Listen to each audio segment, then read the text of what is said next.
There we go. So welcome everyone. Thank you for coming along to this month's instalment of our Green Impact monthly webinar series. Today we're going to be focusing on single-use plastics. My name is Grace. I'm a project manager at Students Organising for Sustainability UK, which is the National Union of Students' new sustainability charity. We deliver NUS's sustainability programmes and are moving further and faster on our work around the climate emergency. So today we've got lots of people from different organisations who take part in Green Impact, coming along to learn a bit more about single-use plastics and what we can do to tackle them. So let's get started. A few technicalities. If you can't hear anything now, do check your settings to make sure the audio output is correct. Again, to make sure this session is accessible to others, we are recording the session. It will be made available after today's webinar, so if you'd like to re-watch, then you can do. Please make sure that you keep your microphone muted throughout the session, just to help us run the webinar smoothly and to save on bandwidth. If you have a comment that you'd like to make, or a question, an idea you'd like to share, please do so in the chat box. We really, really welcome that. I have got the chat box up on my other screen, so if you see me looking off to the side, that's what I'm doing. So, what is today's session going to look like? A little bit of an overview. We're going to go into what actually are single-use plastics, why global plastic waste is a problem, reducing single-use plastics, and then some time for questions and idea sharing. Just to reiterate, feel free to use the chat box throughout to ask questions and share your ideas. We'd really like you to be sharing things that you've done in your Green Impact team or in your own personal experience. This is a great chance for us to network. And a special kind of acknowledgement that we don't judge what someone else has to say. We listen to each other and make new participants feel welcome. This might be the first Green Impact webinar that some of you have been along to. There's no such thing as wrong answers or stupid questions, so feel free to ask away. So what actually are single-use plastics? Single-use plastics or disposable plastics are used only once before they're thrown away or recycled. These items are things like plastic bags, straws, coffee stirrers, water bottles, most menstrual products, and food packaging. We produce roughly 300 million tonnes of plastic each year, and half of it is disposable. In 2015, we produced over 320 million tonnes of plastic globally, which is more than the combined weight of every human being alive on Earth today.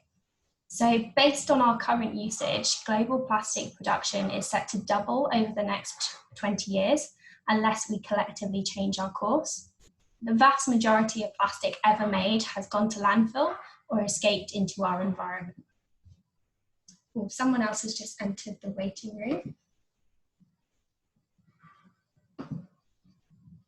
Oh, Hannah, are you having difficulty hearing me? You might want to check your audio output and check that you're using your computer's audio, or perhaps swap to some headphones. That can often be the issue.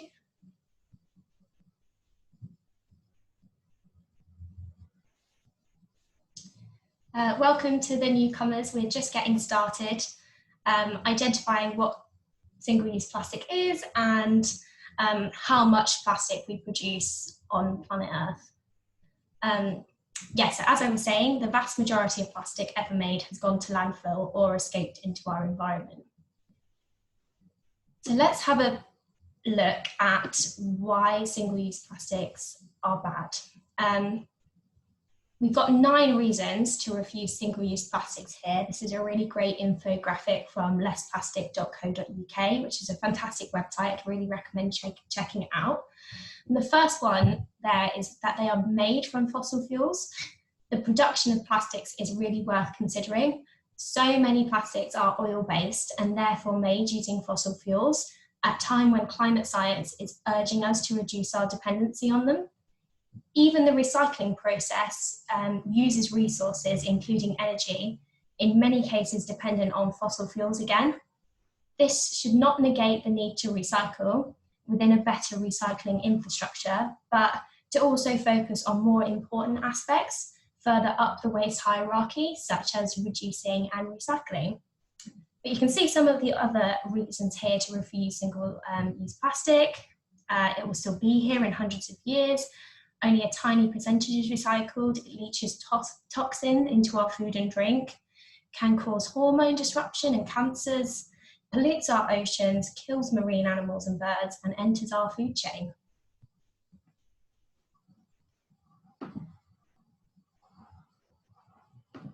Sorry, my chat box keeps disappearing. Here's a little bit more on the life cycle of plastics. A plastic bag can last 20 years, a coffee cup 30. You can see there a 6-pack of plastic rings lasts 400 years, and a plastic toothbrush 500 years. So when we use these things in our daily lives, we might not think about the fact that, yeah, we might use that toothbrush for a matter of weeks or months, but then it will go on to last a further 500 years after we've had our quite short-term use out of it. So single-use plastics are becoming more on the public radar. Most of us are aware of what they are and that they are an issue. And this is kind of largely down to the Blue Planet effect. When the Blue Planet David Attenborough documentary came out, it really brought this into the public's attention. Plastics are finding their way into our rivers, beaches and oceans. And as larger plastic breaks down into microplastics, these are becoming increasingly dangerous. Awareness that single-use plastics are a real problem is high now, but perhaps some of you feel this way as well. There's quite a lot of confusion about how best to introduce solutions that actually work. So we know they're an issue, but we're not quite sure about how to tackle them or how to reduce our dependency on them.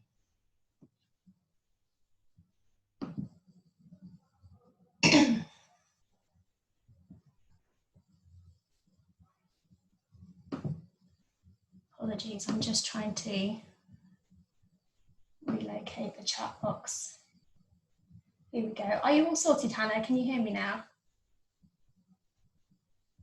Fingers crossed. If not, you'll all be sent the link to the recording and perhaps you'll be able to hear a bit better on there.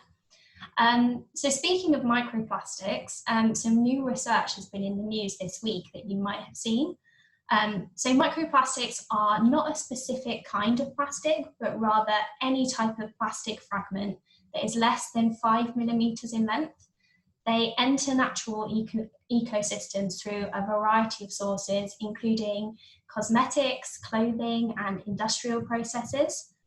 There's a real concern that microplastics could have adverse health effects on humans as they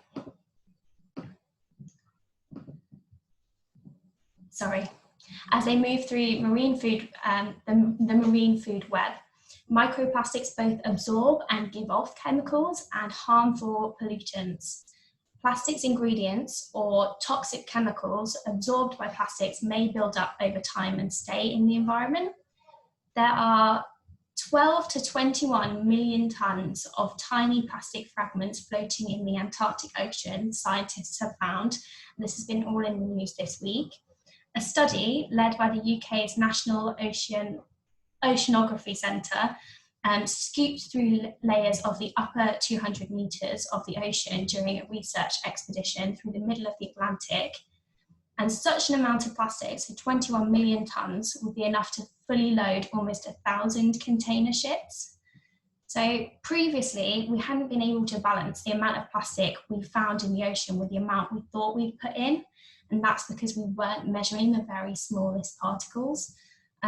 So that sheer volume of 21 million tonnes of these tiny fragments of plastic are in our ocean, and that could just be the beginning of it. Obviously, all of this research is kind of made up of estimates. It could be much worse than we are currently thinking. Good, I'm glad you're all sorted now, Hannah. So now I'm just going to talk a little bit about, obviously the Black Lives Matter movement has resurfaced in kind of political debate and on the news. And this really links into the injustice of plastic pollution, something perhaps might not have thought of. Plastic pollution is not just about tangled turtles and floating piles of ocean debris. It is harming the most disadvantaged in our society right now. So the image you're seeing here was taken by Brian Paras near a petrochemical facility in Houston, Texas. The flare that you see is coming from Valero Refinery, which overlooks the community of Manchester in Houston.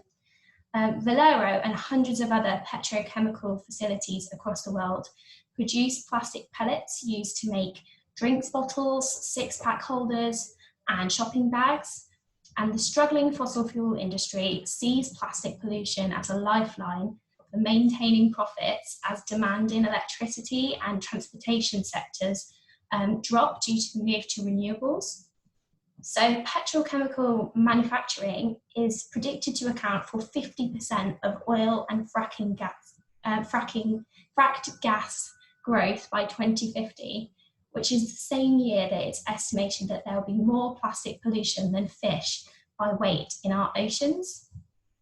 Although it seems that local authorities are really proud to have petrochemical manufacturing booming in their communities, the reality of the people living near these plants is very different. A 2016 study found compelling evidence that Houston area communities of colour and higher poverty levels face higher risks from chemical accidents and everyday toxic exposure. This is where the issue of plastic pollution intersects with the Black Lives Matter movement and achieving climate and ecological justice. Throughout COVID-19, polluting industries, including big plastic, have been lobbying governments for rollbacks on environmental protections and enforcement, as well as economic bailouts. The Trump administration in particular has been happy to comply with these. No one solution can solve the plastic crisis, but all too often the responsibility is placed on us as consumers and individuals. Although we can do something to limit our own plastic consumption, which we're going to go into in just a moment, we can and must do our best to push our local legislators to enact policy and urge companies to do better. We can't protect communities without broad policies that address plastic pollution at its root, so by regulating petrochemical production. So avoiding plastic not only helps keep oil in the ground, but it protects local communities as well. Does anybody have any questions on this? Feel free to pop them in the chat box.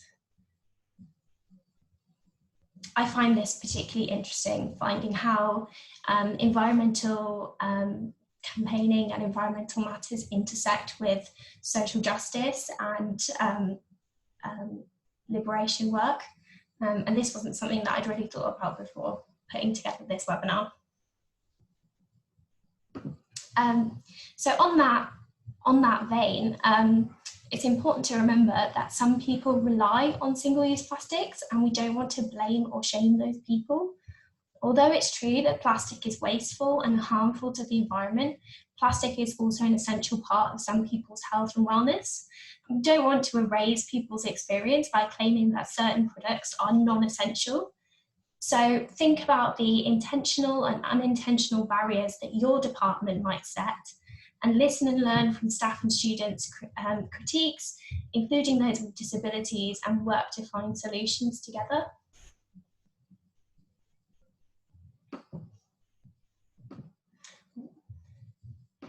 Sorry. Something else to think about is hidden plastics. A lot of our everyday items contain plastic that you might not know about. So you can see a couple of examples here, such as tea bags, chewing gum, crisp packets. Did you know that 4.3 billion disposable menstrual products are used in the UK every year? A conventional box of menstrual pads contains about the same amount of plastic as 5 carrier bags. Depending on where it ends up as waste, it could have a longer lifespan than the person who used it, which I find really like blows my mind. So is the answer to all of this plastic more recycling? Unfortunately, we can't recycle our way out of this mess because our current recycling infrastructure is not fit for purpose. Just 9% of plastic ever produced has been recycled, and today much of the Western world's recycling is simply shipped overseas and dumped in countries that lack the facilities to deal with it. We are just exporting our problem, sending our recycling to other parts of the world where it can end up in our rivers and seas and oceans. That being said, this is a really great resource. I really recommend checking out Recycle Now. You can use this to find out what you can recycle at home, where to recycle a specific item, and where your nearest recycling points are. So what can we do? With a truckload of plastic entering our oceans every minute, the most efficient thing we can do is to use significantly less plastic in the first place and to recycle what we can, and also to hold on to what we've got and find new ways to use it. You can make a real difference to the ocean plastic crisis by committing to use less plastic in your workplace. This requires reviewing how much plastic waste you currently generate and commitment at all levels to rethink how you do things to minimise your department's plastic footprint. So let's have a think about some other options. So we've got some other options here: paper, no packaging, recycled packaging, compostable or reusable packaging. So simply moving from plastic packaging to, say, paper packaging for everything is not the answer either, unfortunately. After all, alternatives still must come from somewhere, whether that's trees, mines, or the ocean. Sorry if you can hear lots of banging, there's some construction going on outside my window. Hopefully it'll stop soon. And some of these alternative sources may be less sustainable over their life cycle. So questioning if packaging is required at all for a specific item should be our starting point. And if so, how much and what is it to be made up of?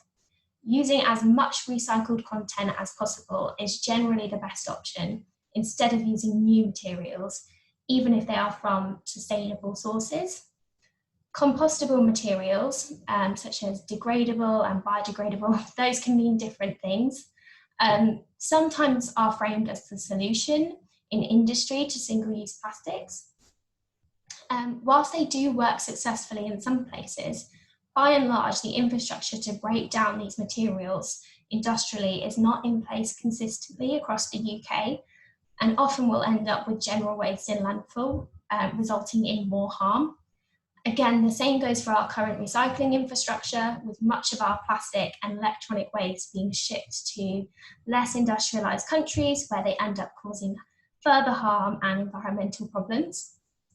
Thus again, focusing on reduction of consumption should be the priority, with the reuse of existing materials secondary, especially given how difficult it is to recycle plastic and the inconsistency of council and waste contractor services, and the fact that the vast majority of plastics are oil-based and are then dependent on fossil fuels.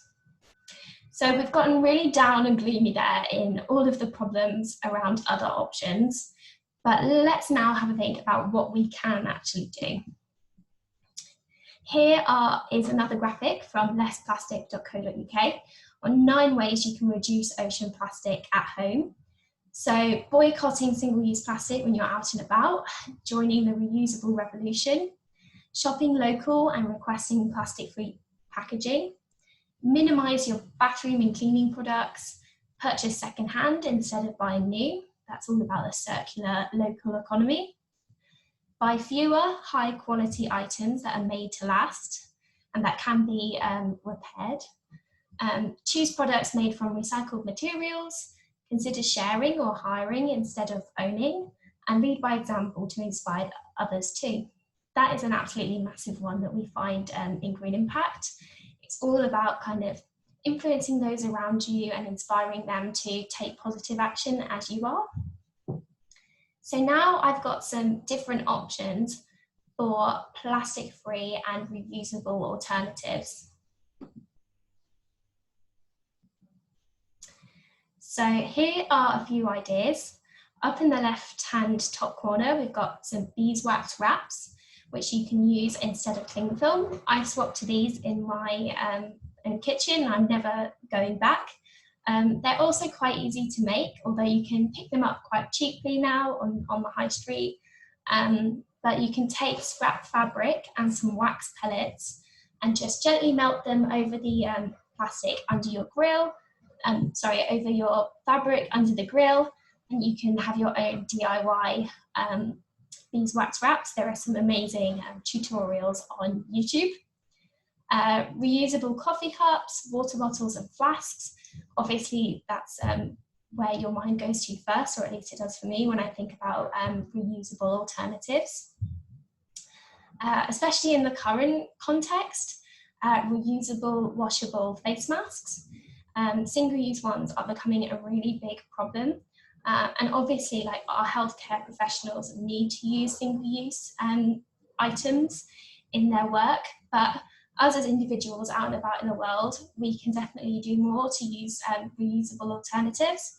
And there are some really amazing and stylish face mask options on Etsy, and other people are making their own from scrap fabric. So it's a great way to support small businesses as well.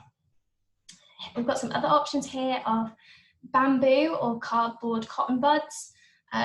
You see those images of ocean plastic, and there are just thousands of plastic cotton buds, which take 2 seconds to use, and that they last for so many years in the ocean afterwards. So it's a really simple swap to make, to choose cardboard or bamboo cotton buds. Also bamboo toothbrushes. You can see a picture of a safety razor there. Safety razors are a little bit more expensive to buy up front, but then you can buy just the blades to replace, and these are recyclable. The handle will last forever and then can be recycled at the very end of its life. So you're not always having to buy a new handle to your razor. Packaging-free toiletries such as bars of soap, shampoo and conditioner bars are a great option as well. Plastic-free disposable menstrual products. You can see there, Natracare is a very affordable brand. They haven't sponsored me to say that at all. Just one that I'm aware of. Plastic-free, perfume-free and chlorine-free. Super affordable, and you can bulk buy them online. Or you can have reusable options such as a menstrual cup or a reusable washable pad. Often these items may have a little bit more of an upfront cost, but will actually save you money in the long term because you're not having to buy those disposable single-use options for the rest of your life. Here's a couple more different ideas. Loose leaf tea, you can see there, swapping away from those tea bags which have a lot of hidden plastic. Swapping from chewing gum to mints. There's also a lot of plastic-free chewing gum on the market now as well. You can see if you have any local bulk stores where you can buy dried goods such as pasta, rice, flours, cereal and spices in bulk using reusable containers. I live in London where there are lots of those options, but I know that in other cities or other places that are a bit more rural, these things aren't quite getting set up yet. So the plastic-free pantry is a really good online option, but there are some other ones as well. You can bulk order your toilet paper online.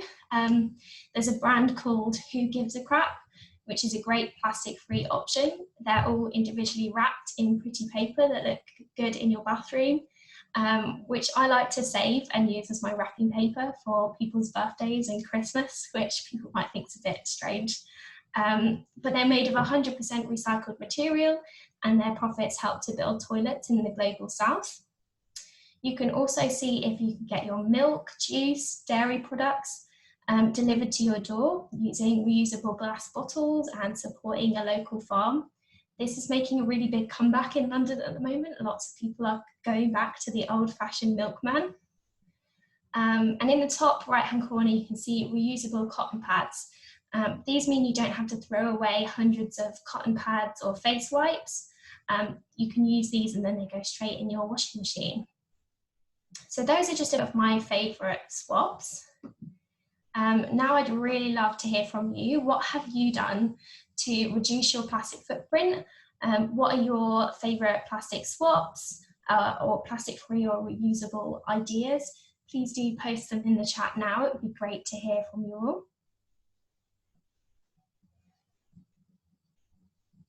If anyone would like to come off of mute and talk about something that they've done in their department or in their home, just type your name in the chat box and I'll come to you to take your microphone off of mute.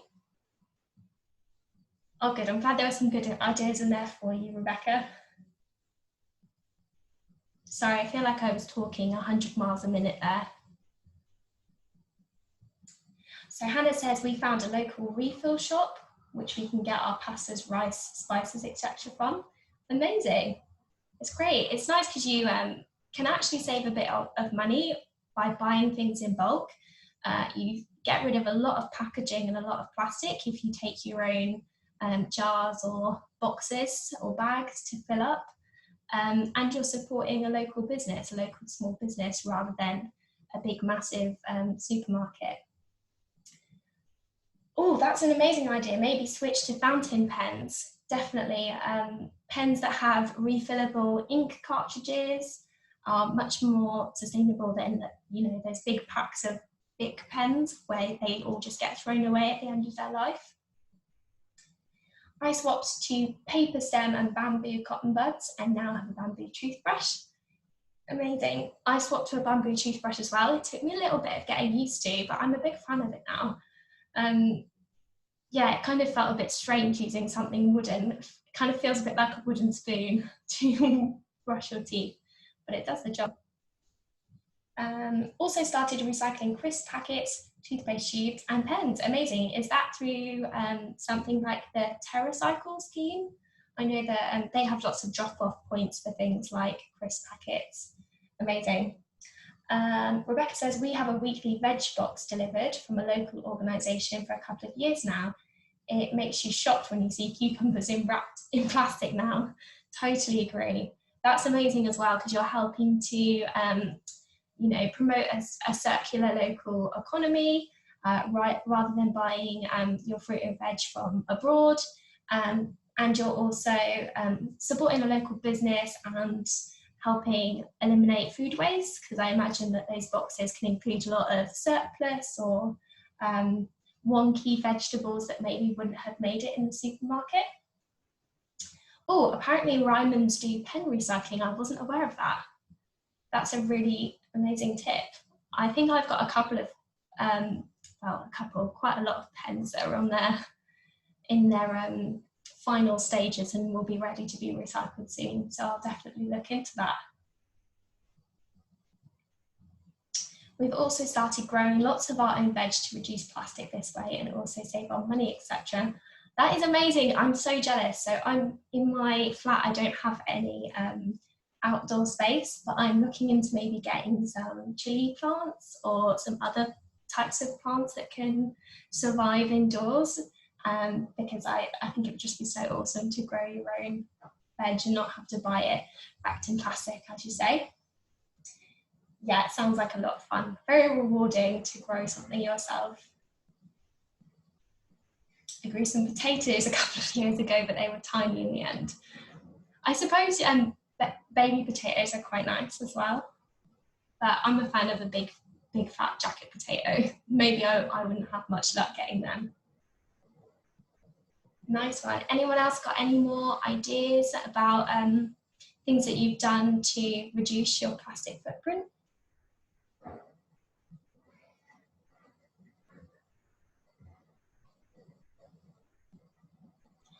Little things like going paperless for a lot of your like subscriptions or with your bank or with other things are quite good as well. Often a lot of letters come with that plastic window that shows your address. So opting to go paperless for all of those things is good. Keeping it all digital can save on some plastic. Well, thank you all for sharing your ideas there. If any more spring to mind, please do share them in the chat. I think we're going to fly through the rest of my slides and be done a little bit early, so we'll have more time to share at the end. But another element, so not only can we reduce our consumption here on out, but we can also repurpose the single-use plastic that we already have around us. Here are some really cute craft DIYs that people have done to repurpose the single-use plastic in their lives, so that it doesn't end up in landfill or in our oceans. So you can see there, people have made planters out of, like, it looks like maybe a detergent bottle. There's some crocks that have been made into planters. Oh my goodness, the phone's going. Sorry everyone. I'll just mute my mic for a second.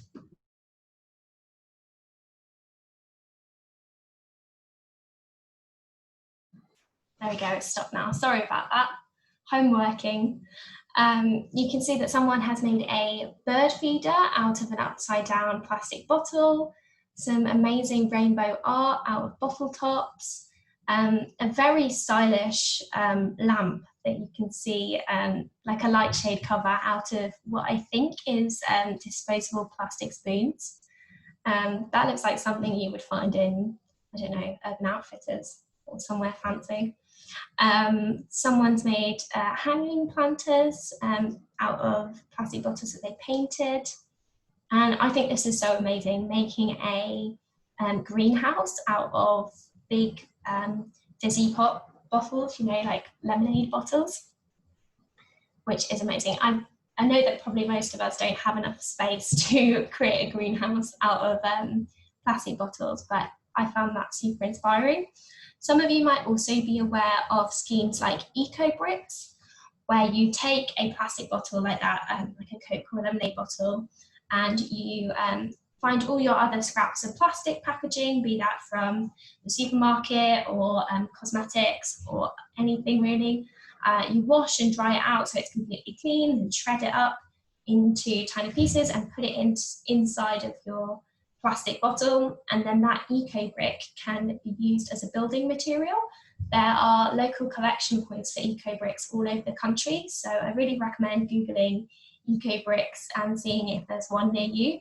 And these can be used to build things out in the community. They can be shipped to other parts of the world to be used as building materials. So that's something to definitely look into if you're interested.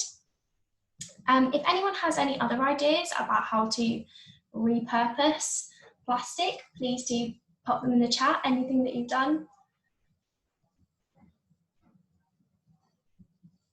Or perhaps maybe some of these ideas are standing out to you.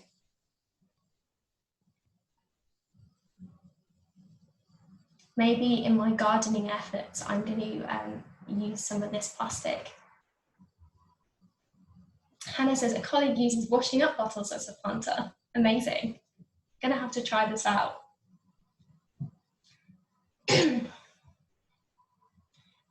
So we've thought about our own personal lives and our home spaces, how we can reduce, reuse, repurpose, recycle. But what can we do in our workplace? So we've got another graphic here, last one I promise, from lessplastic.co.uk. So these are 9 ways that you can reduce plastic in your workplace. Number 1, inspiring your colleagues. You can hold an ocean plastic talk. Perhaps you would like to run a webinar like I've done today for your colleagues, if you're not in the office together at the moment. You could organise a park, river or beach clean with your team, providing unlimited filtered tap water, have reusables in your kitchen or canteens, or if you have events where food is provided, making sure to have reusables rather than single use. Reduce your plastic in your office tea and coffee, maybe switch to loose leaf or finding an option that says that it's plastic free. Swapping to glass bottles of milk.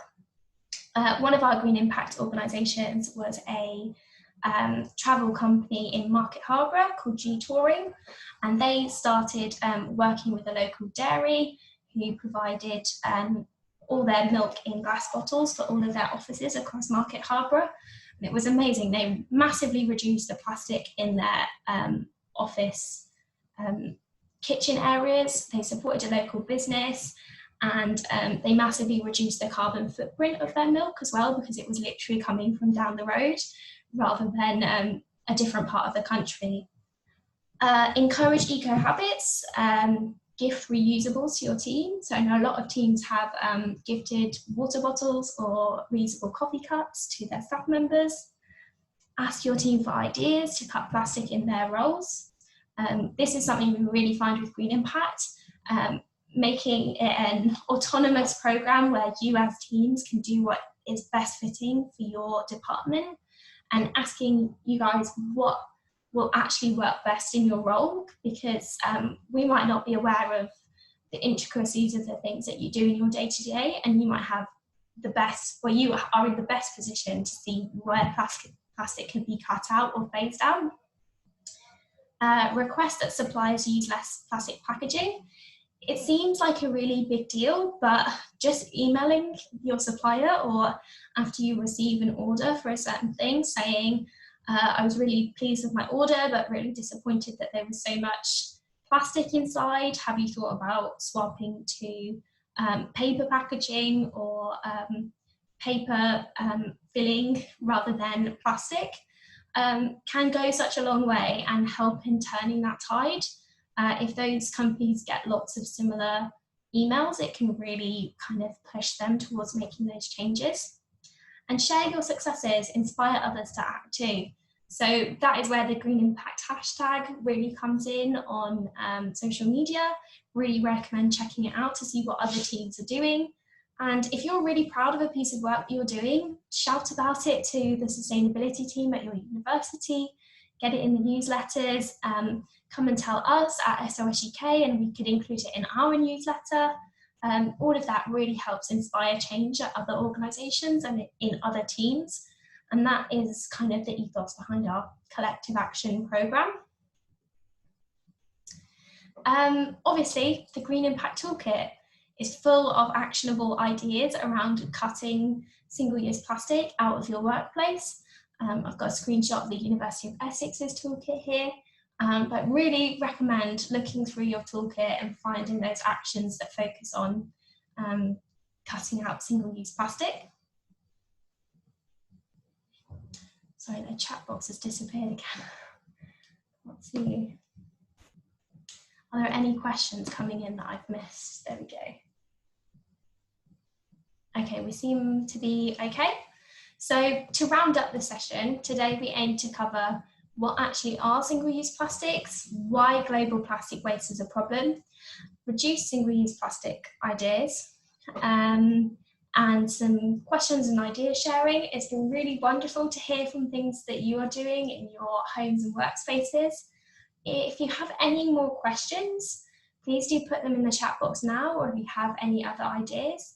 If you'd like to come off of mute and talk about something that your team is doing or something that you've done at home, just type your name and I'll come to you. We've got a little bit of time to play with if you'd like to do that.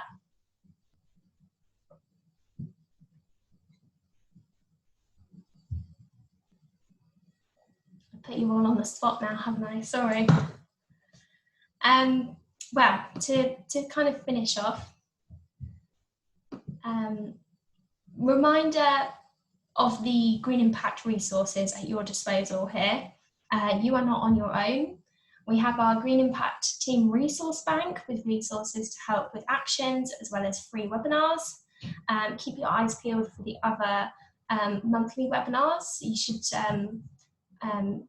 on the page that you found out about this one, you'll be able to see all of the other ones that we have coming up. The sustainability team at your university are also happy to answer any questions or support you and your team when it comes to making changes around single-use plastics or anything else in the Green Impact Toolkit. And again, I really recommend checking out the hashtag Green Impact to see what other teams across the UK are doing and to get inspired. Also use it to share your ideas so other people can see them. So thank you so much for coming along today. I hope that you found it useful, and we've talked about lots of different issues around plastic, plastic pollution, as well as some solutions and some simple swaps that we can all make. Thank you so much for listening. My details are there, my email address, phone number, and please do add me on LinkedIn so we can stay in touch. I can see what you're doing, getting up to, your Green Impact team. If there are any final questions, please do ask them now. I will stay on the call for a few more minutes. Thank you so much for coming. I hope you've enjoyed it.